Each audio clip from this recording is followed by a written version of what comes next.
extraordinaire capacité de projeter sa personnalité, de convaincre, d'avoir des élans de sincérité. À mon avis, un petit peu quand même fan, parce que moi, sur le fond, il ne m'a pas vraiment convaincu.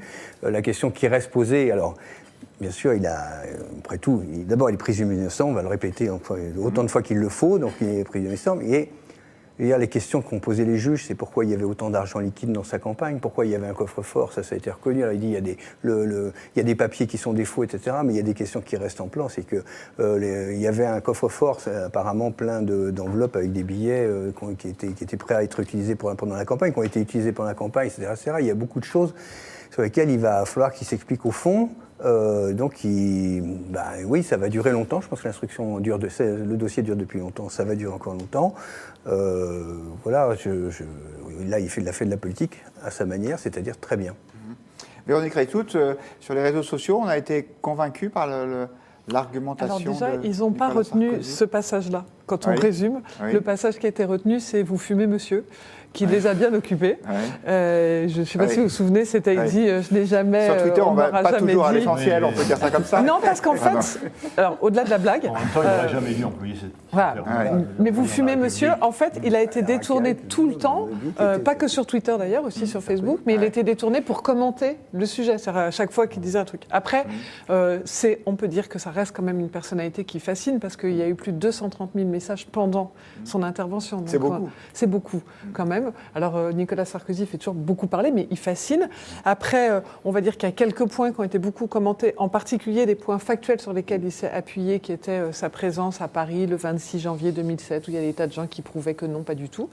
Mais globalement, comme vous le disiez, il a quand même fasciné les uns et les autres par sa capacité, sa force de conviction et le fait qu'il était très engagé. Après, certains lui ont décerné plutôt un Oscar de comédien, mais lui reconnaissant tout de même ça. Après, savoir s'il a convaincu ou pas, quand on regarde sur l'ensemble des messages, parce que 230 000, il faut être sur un sujet de masse, on va dire qu'il a convaincu ceux qui avaient envie d'être convaincus, c'est-à-dire ceux qui étaient quand même dans le fond, soit pas forcément d'accord avec lui en soi, mais finalement assez étonnés des preuves et qui suivent ce sujet dit d'acharnement. Et puis après, ceux qui n'avaient pas envie d'être convaincus, ils se sont servis de ces phrases-là pour démontrer que non. Voilà, donc on va dire qu'il a renforcé les acquis. Et il a un peu ébranlé quelques-uns qui étaient dans le doute, mais globalement, ceux qui étaient contre, ils ont trouvé dans l'ensemble de ces arguments des éléments pour dire non, il n'y était pas, quoi. Daniel Bilalian, convaincu, pas convaincu? D'abord, à un grand moment de télévision, le professionnel que vous êtes. Oui, bien sûr. Mais je vais vous dire, je suis partagé. D'abord, je pense qu'il n'aurait pas dû aller à la télévision. Ah bon? Première chose. Deuxième chose, il nous a fait, sans comparer avec d'autres personnages politiques, il nous a fait les yeux dans les yeux. Donc il a intérêt à être sûr de lui.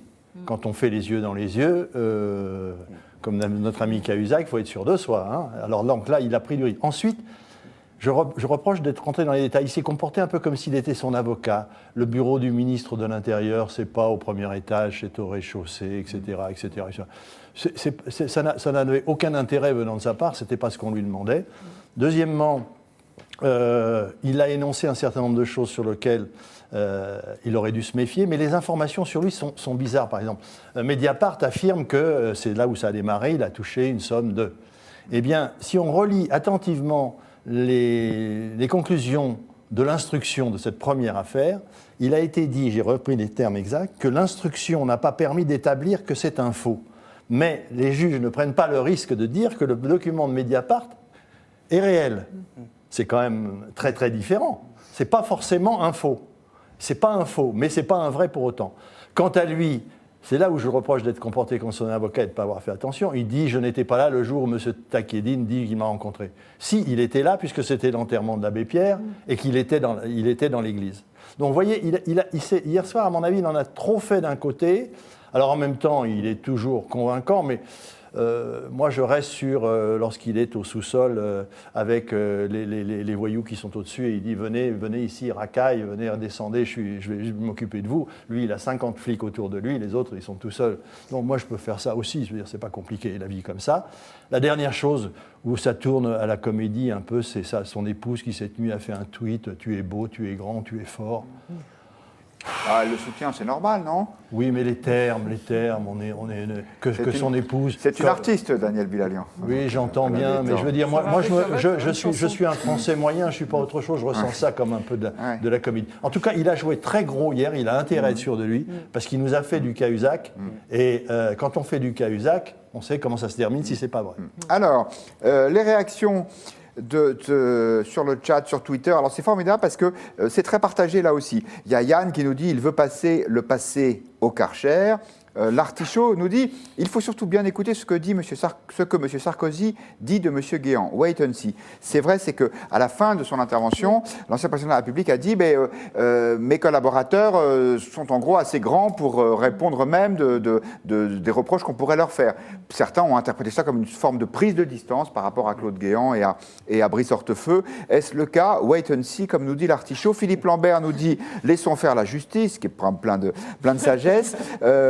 Alors, Faut pas charrier nous dit en plus, il a menti sur plusieurs points hier soir, donc tout ça est assez critique. Jean, en revanche, dit comment être convaincu par Kadhafi, Takieddine, Plenel. Et vous, Lucille Schmid, avez-vous été convaincu?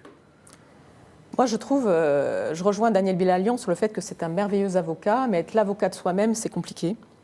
Et la deuxième chose que je voulais dire, c'est qu'on est à la fois dans un débat juridique et un débat politique. Et c'est vrai que, là, avec Macron, on est un peu dépourvu d'ambiance politique, c'est-à-dire qu'on est dans quelque chose, on est dans une sorte de technocratisation. Quelque part, les grands moments politiques, on les apprécie pour leur caractère théâtral. Donc, en ce sens, moi, j'ai apprécié la façon dont Nicolas Sarkozy nous a fait une prestation télévisée théâtrale. Quand vous dites théâtral, ça veut sous-entendre qu'il fait la comédie, qu'il joue la comédie? Je pense que la plaidoirie l'emporte sur la question des faits. Et au fond, le sujet qu'on a à voir entre nous, c'est est-ce que les Français...